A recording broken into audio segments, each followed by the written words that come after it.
The TNA Bound for Glory 2024 results are in, and it's just a shame that TNA's glory days were almost 15 years ago. Welcome back, guys, to Fog Wrestling, and it was almost 15 years since this event happened, but we're finally getting around to talking about it. Why? Because, TNA is just not a priority in 2024. I'm sorry to disappoint you, but nobody cares about TNA. It is what it is. Total non-stop action. Well, the action could stop and no one would give a shit. No one would. It's Wednesday. It happened on Saturday night. If it was worth a damn, it would have been talked about Saturday night or at least Sunday morning. But it's Wednesday night, so... If it was worth a damn, it would have been watched. But well, that is true. If it was worth half a damn, then it would have been sorted out. But we will talk about it because this is the wrestling channel, so why the heck not? So... they are advertising a triple main event, which I'll just never accept this. For me, there's one main event. There is one main event. You only advertise a triple main event when you don't have one match that can be a solo main event. Or when you're trying to please somebody who's not in the main event by pretending that they're in. Yes. Because you're saying that, McMahon apparently was telling Punk that he was the main event of WrestleMania 29. And Punk's like, no, I'm not. Main event's I agree, but you're right. It's either what I said or what you said, or you try. Oh, look, Jordana Grace. It's all right. The women are just as important as the men. That's what this is. I honestly think this is just TNA's way of going. Oh no, the Knockouts title is every bit as important as the men's title, so that's why this is a triple main event. It's not. We have a jobber tag team match, right? And I'm sorry, but a tag team match shouldn't main event the pay-per-view, which this did, by the way. No. We have the World Championship match that should main event. And then we have got the women's match that nobody... Jordan Grace is one of my least favourite wrestlers in 2024. I can't stand the big fucking roided up freak. Which is a pretty bold statement to make, considering how fucking many people suck in 2024. Yeah, well, let's just get into it then. So, on the pre-show, we have Ash and Heather by Elegance. Is that a duo now? It looks that way. They took on Saya Brookside and Brinley Reese from NXT. What a mess this is. Ash and Heather by Elegance defeated Shia Brookside and NXT's Brinley Reese. Does this Brinley Reese really deserve to be on Bound for Glory? No. I don't think so. It just shows you how far Bound for Glory's fallen. Yeah, See this deal that they've got going, TNA and Down. You would think TNA would be like, here, you're not using these people that are on the main roster. Is there any? Is it? Shite. Is there any chance we can get some? No, but look at Jesus. Look at the amount of people, right, that are in WWE that aren't being used. Yeah. Why wouldn't TNA at least? Maybe they are asking the question. I don't fucking know. Well, apparently AJ Styles was wanted for the Hall of Fame and WWE shot it down. No, it was actually AJ Styles that shot it down. People thought it was Triple H, but Styles says he didn't want to be in the Hall of Fame while he was still active. I respect that. I wonder if he plans to go... to me, it would be a missed opportunity if AJ Styles just doesn't appear on TNA again. I get it. Does he want to end his career at TNA? Probably not. Because why the fuck would you choose that? Wrestling in front of 10 people.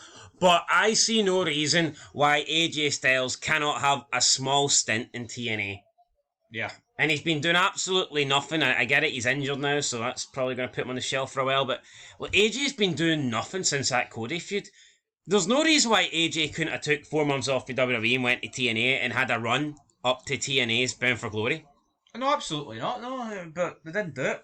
For whatever reason. Yeah, AJ Styles could have been on this card, but here Bob Ryder gets inducted. So congratulations to him. He's been around for a while. Rhino got inducted. Happy to see Rhino in there. He got inducted by Tommy Dreamer. So, 2 good inductions. You've got a one wrestler, one non-wrestler. So Rhino's speech was alright. Talked about his brother, talked about his ECW brothers. He put over Heath Slater, put over TNA, put over wrestling. Rhino just seems like a nice guy, so... No, he does. There's no complaints from me about Rhino. Congratulations to him. Then we get the TNA Bound for Glory Call Your Shot Gauntlet match. You can see, in the end, Frank Kazarian last eliminates Rhino. Disappointing there. Would have rather Rhino won it. But no, Kazarian wins. He gets the Call Your Shot, and then it's glory time. Bound for Glory is beginning. Kick off X Division Championship match. Mike Bailey Speedball taking on Finkingo. Vikingo. Aye, that's the one. Amigo. Mike Bailey wins. Who gives a fucking shit? Absolutely nobody. No, I don't. You don't. Probably no one did. I mean, this could have been on the pre-show. Every match here could have been on the pre-show. Who am I kidding? Kurt Angle not hold the X Division title at one point? But a million years ago, though. How the Gang. That's when he held every belt, was it not? Pretty much. Knockouts included. Right. There you go. Frankie Kazarian hitting a destroyer. I guess. No, it's not even. I'm reading freaking. It's freaking apron, not Frankie. On the Frankie apron? Damn. So Speedball wins. He's still the TNA champ. I think that guy fucking sucks, by the way. Then we go into the next match. It is Spitfire versus Rosemary and Wendy Chu. Why does TNA. Spitfire look like A plastic man, or... surgery gone wrong? Not that the other two, like, look at Wendy Chu's face. Why do they all look deformed? Wait, what one's Spitfire? Oh no, that's the team. That's the team, that's what I'm saying, but I'm saying, like, well, both of them look deformed, especially the one on the right. What happened to the attractive women in wrestling? They died. Anyway, Spitfire, Danny Luna, and Jody Fret. Two fucking bums going nowhere with names like that. That's pretty much it. Jody Fred. Anyway, let's see what we get next. They celebrate backstage. Just look like two fucking people that would be at some sort of feminazi rally. I think you've hit it right on the money there. That's exactly Probably it. hate men and probably have about 10 cats. There you go. And I don't know who these two will be voting for in the upcoming election. Let's just put that out there. Donald J. Harris. Right, Rosemary is freaking out backstage. Spears her own partner, Wendy Chu. I guess that's that little tag team alliance broken up. If you want Exhibit A, right, of how far fucking TNA's fallen, look at the nick of this. Josh Alexander against Steve Macklin. And this is bound for fucking glory. This match shouldn't even fucking main event a Walmart. This is TNA's WrestleMania. Yeah. Now let's not pretend that the other matches were good. Oh, I know, But at least the other matches had belts on the line. What the fuck is this? And whoever's the champ kind of has to be in the... But this? What? How the mighty have fallen. Anyway, Josh Alexander wins. Who gives a shit? Tragic. It's tragic. Oh. Then we got PCO and Mark Cardona in a Monsters Ball match for the Digital Media and International Heavyweight Wrestling Championship. So, don't know how this went. You know what? Monsters Balls tend to be fun. Mark Cardona, he considers himself the king of hardcore.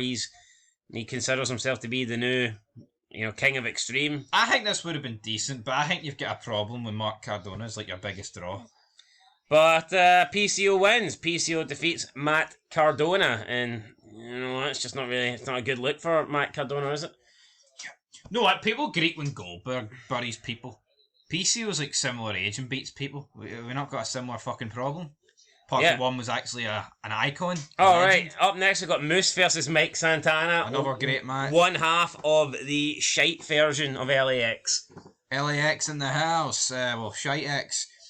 Laxatives, but Moose is bad as well, man. Let's not pretend that Moose is any good. Fucking shit show of a match, man. He's been like TNA World Champ for most of the past. I mean, you could have been TNA World Champion over the past decade. Wouldn't really change anything, would it? Moose. Give me the noose. Santana defeats Moose, but interesting, wasn't expecting that. Moose finds a way to kick out of the perfectly placed 450 from Santana. Up next, we have Jordan Grace versus Masha Slamovich. Slamovich wins, defeats Jordan Grace. And I believe that's Jordan Grace's 1 year title reign coming to an end, because I think she won it last year at Bound for Glory against Naomi. 300, well, it might not necessarily be 365 days, but a lot of days in a row here. I mean, even TNA's doing long fucking title reigns, man. Could this mean that she's away to WWE? Well, she did appear on NXT, so... Hopefully possibly, but yeah, Slamovich wins. We then get Joe Hendry. Ace Steel gives Joe Hendry one final pep talk ahead of his TNA World Championship match, and Nick Nemeth wins. We had JBL get involved for whatever reason, not too sure why. Hendry kicked out the danger zone, but then he hits another danger zone, a super kick and a standing ovation. And eventually gets the win. So Joe Hendry screwed again. Why, I do not know. If JBL wants to, can he not wrestle at least? I like the wee sporadic appearances, but for fuck's sake, John, get the gear on. And what has Nick Nemeth done for TNA? How has Nick Nemeth changed things for TNA? What's he done as the world champion? He's done absolutely fuck all. I think Joe Hendry's stuck in no man's land. WWE won't put a belt on him because he's in TNA, and TNA won't put a belt on him because he's going to WWE. He's fucked. So, yeah, just a shite match. Yeah, shite match, shite outcome. Joe Hendry. Nick Nemeth's a crap champ, man. No, Nick Nemeth's fucking hypocritical. You want to know why he's hypocritical? See, like 10, 15 years ago, he was in the spot Joe Hendry was in. And someone else was in the spot against him. But the difference is, Dolph Ziggler was never fucking better than Edge or Cena. No. Fucking Joe Hendry's better than Dolph Ziggler right now. Just nobody cares about Dolph Ziggler. Yeah. The guy is fucking done. He's got nothing to offer. He's in his 40s. He's not relevant anymore. I mean, it's time for him. But look at who's the biggest star that TNA have. I mean, it's quite clearly been Joe Hendry over the past year. This was the time to put the title on him and give the guy a push. But no, we can't be doing that. We can't do that. We need to keep the belt on Nick Nemeth. He's almost had a year reign as well. We don't have the facilities for that, big man. No, I know, yeah, you're right. It's almost a year-long title reign as well. Breaking, TNA presents its first event of 2025. TNA Genesis will air around the world on pay-per-view on Sunday, January 19, emanating from the Curtis Caldwell Center in Garland, Texas, part of the Dallas Metroplex. Now, I've heard rumours that this is going to be not a stadium, but it's like a big arena. And that this will possibly be the biggest attendance, or at least biggest arena that TNA have had a pay-per-view in. And Ever? And that they're planning on possibly putting the belt on Joe Hendry here. If this is a 20,000 plus arena, you need more than putting the belt on Joe Hendry. I don't see them selling this out. It's going to be a fucking disaster. You need... But I don't get it. Like, if TNA never pulled the gun on these arenas, like fucking 10... Well, no, not 10's probably too late. I mean, like 15, 12, 20 years ago, then what the fuck are they doing now? See, that's the one thing I think TNA let themselves down on. They never expand it, and they really should have. Yo, I like Joe Hendry, right? Even if fucking Cody Rhodes joined TNA, they wouldn't sell it 20... You need, like, fucking Rock or Cena these days to single-handedly sell those sort of fucking seats. You do? See when they had all the stars, see when they had the Hogans and the Dangles, man, that's when they should have been... I've seen people ranking Stings like companies. WCW first, AEW second, and fucking TNA third. See if you think Sting and AEW is better than TNA, you're fucking brain dead. You obviously never watched it. Then we go into the main event. Weird main event, but it is what it is. ABC versus the System versus the Hardys. Jeff Hardy said something about he would either die or reincarnate himself tonight, and he won. So he didn't die. He's reincarnated. Yeah, Jeff Hardy, Matt Hardy, the Hardys won the tag team titles, and Jeff Hardy risked it all. You can see a weird looking fucking ring here.